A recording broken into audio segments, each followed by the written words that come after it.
असं कोणी म्हटलं की वापस घेत नाहीये. मी आताही याआधी माहिती दिली की सरकारी चलनच्या माध्यमातून आपण राज्य शासनाची जी तिजोरी असते ट्रेजर त्याच्यासाठी आम्ही अर्थ नियोजन विभागासोबतही त्या संदर्भातलं आमचं संपर्काच्या तिजोरीमध्ये येणार आणि ते वेगवेगळ्या योजना असेल किंवा इन्फ्रास्ट्रक्चर असेल किंवा इतर ह्याच्यासाठी जसं रुटीन शासनाचं रिफंडचं फंड वापरला जातो इतर योजनांसाठी किंवा शासकीय जी काही आपली लोकउपयोगी लोककल्याणकारीच्या योजना असतात तर त्यामध्ये तो वापरला जाईल.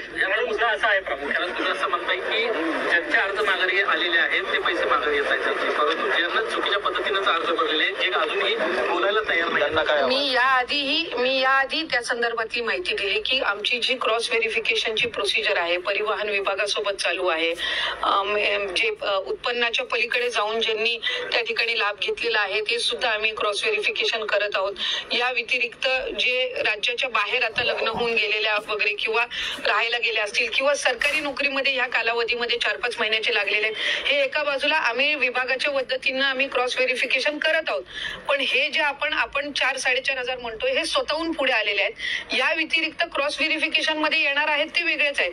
पण आपल्या माध्यमातून मी लाडक्या बहिणींना सुद्धा आवाहन करेन की अशा पद्धतीचं जर त्यांना त्यांच्या पात्र लाभाच्या पलीकडे जर ती रक्कम आलेली असेल तर जसं या 4-4.5 बहिणींनी पुढाकार घेतलेला आहे तशाच पद्धतीने इतर लाडक्या बहिणींनी सुद्धा घ्यावा. त्याच्यामुळे ह्या 2 स्वतंत्र प्रोसिजर आहेत. एक आहे की ज्या 4-4.5 बहिणी स्वतःहून त्यांना जाणवल्यानंतर त्यांनी परत करण्याची प्रोसिजर ऍप्लिकेशन केलेलं आहे आणि विभागाच्या माध्यमातून जे स्वतंत्र चालू आहे ते आहेच. म्हणून मी आपल्याला सुरुवातीला माहिती देत असताना म्हटलं की हा आकडा दोन्ही जर आपण कंबाईन केले तर पुढे मागे होण्याची कमी जास्त होण्याची शक्यता आहे.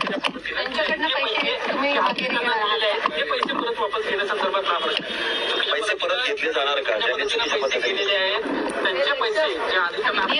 फॉर्म भरून मी आपल्याला त्या संदर्भामध्ये सुद्धा माहिती दिली की आम्ही क्रॉस व्हेरिफिकेशन मध्ये अशा पद्धतीनं आढळल्यास त्यांना त्या संदर्भातली माहिती देऊन आता जसं 4-4.5 बहिणी पुढे आलेल्या आहेत आणि त्या स्वतःहून शासनाला ते रिटर्न करत आहेत तशाच पद्धतीनं ज्यांनी चुकीच्या पद्धतीनं घेतलेले आहेत त्यांना त्या संदर्भामध्ये एकदा तो डेटा आम्हाला जसा मिळत जाईल त्यांना त्या संदर्भातली माहिती दिली जाईल आणि